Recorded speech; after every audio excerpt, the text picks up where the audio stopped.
வணக்கம். நாம இந்த மேரி லைஃப் ஃபார் என்விரான்மெண்ட் நம்ம இந்த சுற்றுச்சூழலோடு சேர்ந்த ஒரு வாழ்வியலை முன்னெடுப்பதற்காக நாம ஒவ்வொரு இடங்களிலேயும் பொது இடங்களிலேயும் மரங்கள் நட வேண்டும், முறையாக குப்பைகளை பராமரிக்க வேண்டும், மக்கும் குப்பை மக்காத குப்பை என்று பராமரிக்க வேண்டும். இதனால ஒவ்வொரு வகுப்பறைகளாக மாணவர்களை சந்திச்சு இந்த சின்ன விழிப்புணர்வை நம்ம தொடர்ந்து செஞ்சுக்கிட்டு இருக்கோம்.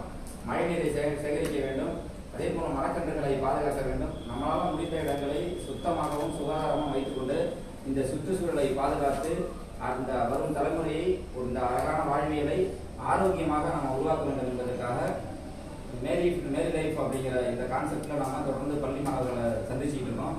இதை தொடர்ந்து நம்ம எல்லா இடங்கள்லையும் நம்ம வீடுகள்லையும் பொது இடங்கள்லையும் நம்ம தொடர்ந்து பயன்படுத்த வேண்டும். சரியா? இந்த சூழல் நல்லா இருந்தால் தான் நம்மளால ஆரோக்கியமாக இருக்க முடியும். அப்போ இந்த சுற்றுச்சூழலை நாம நிச்சயமாக ரொம்ப ஆரோக்கியமாக பாதுகாத்தா அடுத்த தலைமுறைக்கு இந்த பூமி பந்தை பாதுகாப்பாகவும் ஒரு சுகாதாரமாக வைத்திருக்க முடியும். ஒரு நோயற்ற வாழ்வை நாம உருவாக்க முடியும். இந்த நோயற்ற வாழ்வினால நம்ம ஒரு தற்சார்பு வாழ்வியலை தனக்கான உணவுகளையோ தனக்கான வாழ்வியலை நாமே வடிவமைத்துக் கொள்ள வேண்டும். நாம் பிறரை சாராமல் வாழ கற்றுக்கொள்ள வேண்டும். முக்கியமாக இயற்கையை தொந்தரவு பண்ணாமல் வாழ வேண்டும். ஏனென்றால் நம்ம என்ன கொடுக்குறோமோ அதை 2 மடங்காக இயற்கை நமக்கு திருப்பி கொடுக்கும். ஆக நாம் என்ன கொடுக்குறோமோ அதை தான் திருப்பி கொடுப்போம்.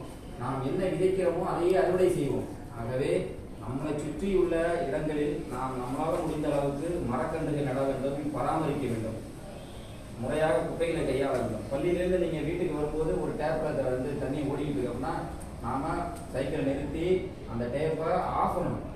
தண்ணியை சேகரிக்க வேண்டும். சரிங்களா? ஒவ்வொரு துளி நீரும் ஏதோ ஒரு உயிரினத்திற்கு இந்த உலகத்திற்கு பயன்பட்டு கொண்டே இருக்கிறது.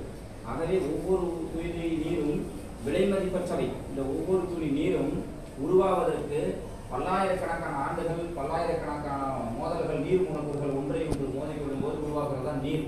இப்போ இந்த சுத்தமான நீரை, இந்த சுகாதாரமான நீரை நாம ரொம்ப பொக்கிஷமா அதை பாதுகாத்து நம்ம அடுத்த தலைமுறைக்கு பயன்படுத்த வேண்டும். தண்ணீரை நமது வீடுகளில் சுத்தமாக வைத்திருக்க வேண்டும். சரிங்க சார், இதெல்லாம் ஏன் என்கிட்ட சொல்லிட்டு இருக்கீங்க? ஏனென்றால் குழந்தைகள் மனதில் ஒரு விஷயத்தை நாம சொல்லும் போது நீங்க அதை கேட்பீங்க.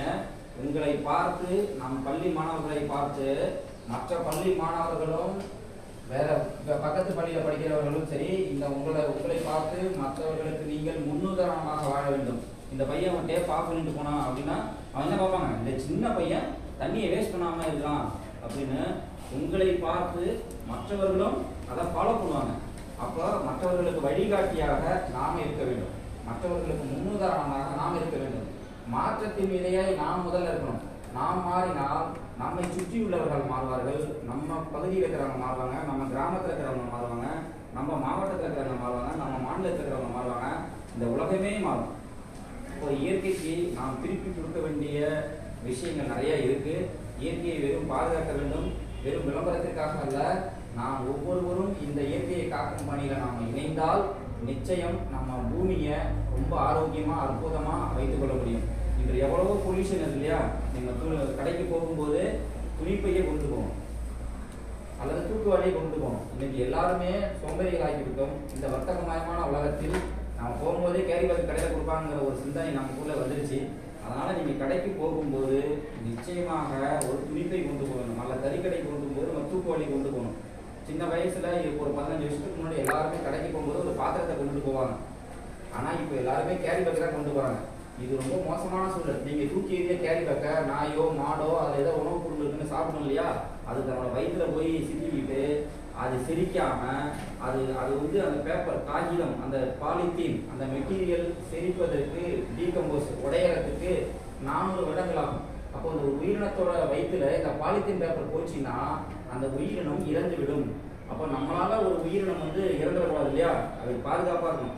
ஏன்னா இந்த பூமி என்பது எல்லா உயிர்களுக்குமானது. எல்லா உயிர்களுக்கும் இந்த பூமியை பகிர்ந்தளிக்க வேண்டிய நாம் மனிதனாகிய நாம் ஒரு சுயநலமான ஒரு சிந்தனையில நாம் மட்டும் வாழ வேண்டும் என்ற கற்பனையில இந்த பூமியை அழிச்சிட்டு இருக்கோம். அப்ப நம்ம தூக்கி எறியக்கூடிய பொருட்கள் இருக்கு. எலக்ட்ரானிக் வேஸ்ட் இருக்கு, இ வேஸ்ட் சொல்றாங்க இல்லையா? இ வேஸ்ட் இருக்கு. இந்த இ வேஸ்ட் நம்ம சார்ஜரு, கேபிள் இந்த மாதிரி முறையாக நாம் அப்புறப்படுத்தினால், முறையாக பிரித்து மற்றவங்கள்ட்ட கொடுத்தோம்னா துப்புரவு பணியாளர்கள் அதை முறையாக கொண்டு போயிடுவாங்க. நீங்க தூக்கி டிச்சில் போடுறது, ரோட்ல போடுறது, சாலையோரங்களில் போடுறது, கழிவுநீர் பாதையில் போடுறது, இந்த மாதிரி தூக்கி போடுறது மூலமா அது எங்கேயோ போய் அடைச்சிக்கிட்டு கொசுக்களை உற்பத்தி பண்ணி நோய்களை உற்பத்தி பண்ணி நாம எல்லாம் நோயாளி ஆகிடுவோம். அப்போ நாம் தூக்கி போட்டு உலகத்தை மிரட்டக்கூடியது இந்த குப்பைகள் தான்.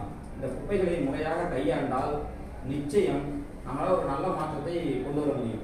ஏனென்றால் உங்களுக்கு அடுத்து உங்களோட குழந்தைகள் அடுத்த தலைமுறை வராங்க. அவங்க ஆரோக்கியமான சூழலை உறுதிப்படுத்துவதற்காக நாம் இன்றே களப்பணியில் இறங்க வேண்டும். என்ன சார் பண்ணணும்? நம்மளை சுத்தமாக வச்சுக்கணும், நம்ம பக்கத்தில் இருக்கிறவங்களை சுத்தமாக வச்சுக்கணும், நம்ம வீதியை சுத்தமாக வச்சுக்கணும், முறையாக குப்பைகளை கையாள வேண்டும். உங்கள் பிறந்த நாட்களுக்கோ, உங்கள் அப்பாவோட பிறந்த நாட்களுக்கோ, அம்மாவோட பிறந்த நாட்களுக்கோ ஒரு மரக்கன்றுகளை யாருக்காவது பரிசீலிக்க வேண்டும். உங்களோட பகுதியில் ஏதாவது ஒரு இடத்துல அந்த மரக்கன்றுகளை வைக்க வேண்டும், அதை பாதுகாக்க வேண்டும்.